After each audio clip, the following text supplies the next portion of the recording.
In this video, I want to talk about updating your contact database, or maybe a database that's with an FM starting point, with some sort of Excel download, or maybe some sort of CSV or tab delimited file that you've been provided.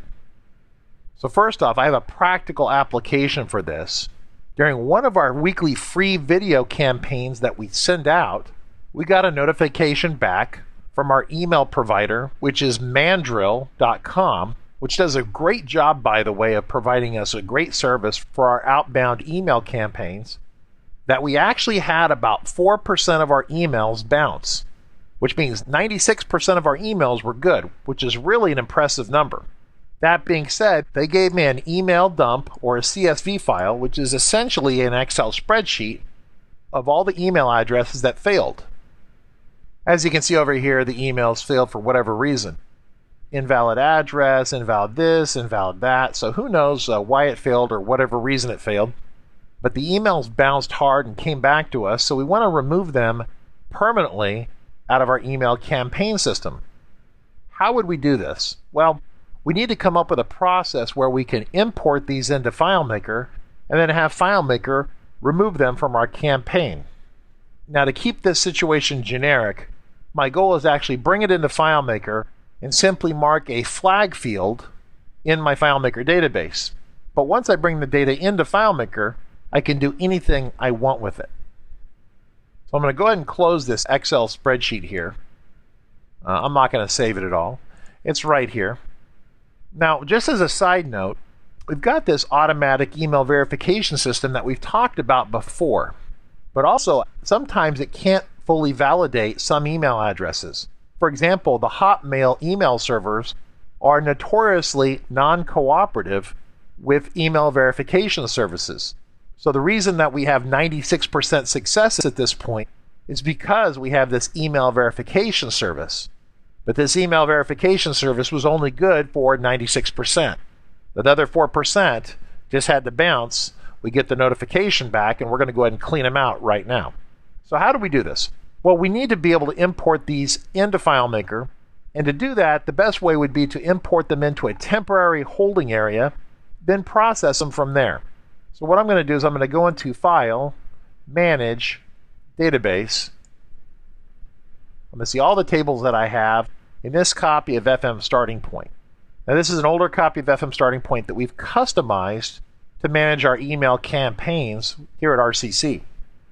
I'm going to add a table called Email Import Bounce, and I'm going to say Create.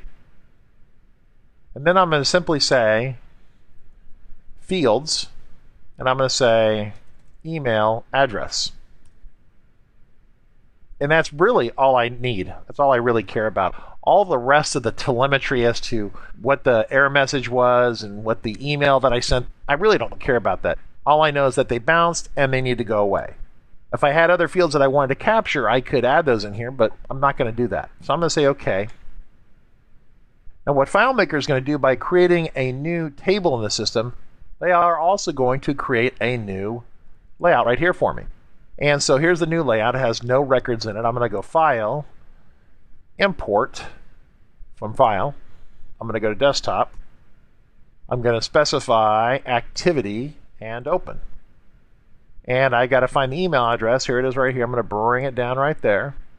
And I am going to have 388 records that failed on this attempt. That looks good. So I'm going to go ahead and hit Import right now. And it says 348 records were imported.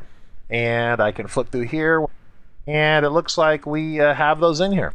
Now I'm going to go ahead and press this button right here to put this into a table view and save it here. And so we have a table view that's really handy right here. And so the next thing we need to do is cross-connect it to the contacts table. Now there's two ways of doing this. One is where we could create a relationship from this table here to the contacts table, or we could completely script it. And script it by writing a loop that would grab this value here, then jump over to the contacts area, do a find, and do some mechanics or some sort of processing. I'm going to go ahead and set this up through a relationship at this point.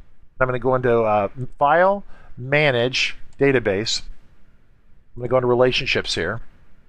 And what I'm going to do is I've got this email bounce table occurrence right here. I'm going to add another table occurrence right here for a contact. And I'm going to put it right here. And I'll give this proper naming later. But what I need to do is find the email address. And there it is right there. So I'm going to attach this email address to that email right there. In fact, I can probably drag them down here at some point.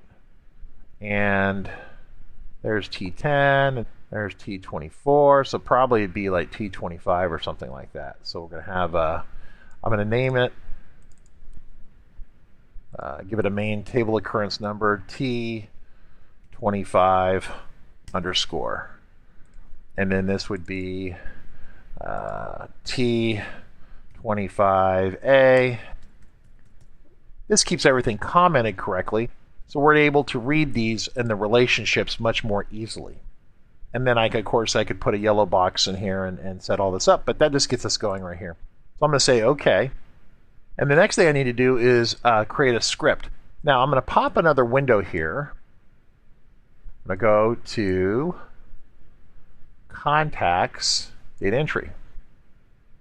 I'm going to find Richard Carlton, and here I am. So what I need to do now is I need to go over here. I'm going to go into layout mode, and I need to find the field that I want to target. And the field is this invalid email field right here. So the field is called probably flag something, flag invalid email, and it has a value of 1. So I want to set that to 1. So flag invalid email needs to become 1.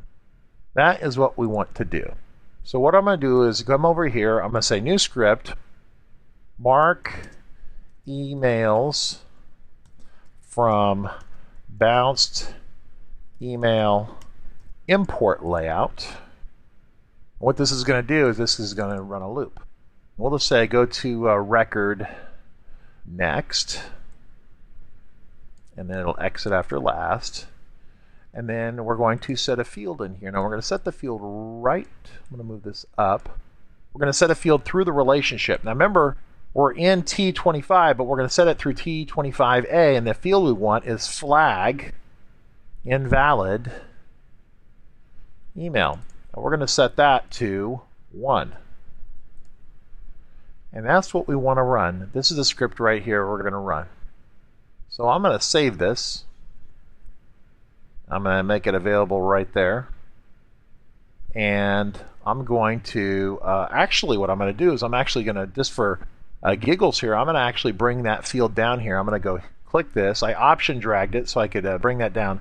I'm going to go T25A, and I'm going to actually bring this field over here so I can actually see it. This is not required, but just because I'm verbose like this, I like to see what's going on, just so I can do a little testing on this script along the way. I'm going to go back to browse mode, and I notice that the flag invalid is right here. Now remember, this will be 1 as soon as the script starts to work. I'm going to start us at the top right here. I'm going to start right here, and I'm going to turn on the script debugger over here. And then I'm going to start the script. I'm going to start it right here. And I'm going to step through. So it's going to go to the field, and it sets it. And this is going to go to the next record, and field, and set. And so there it goes. And so it's already working. And so it's going through all these bad emails, and it's marking them. Pretty slick. So I'm going to go ahead and press play here. I'm going to let this continue on automatic and let this finish all 348 records that need to be processed.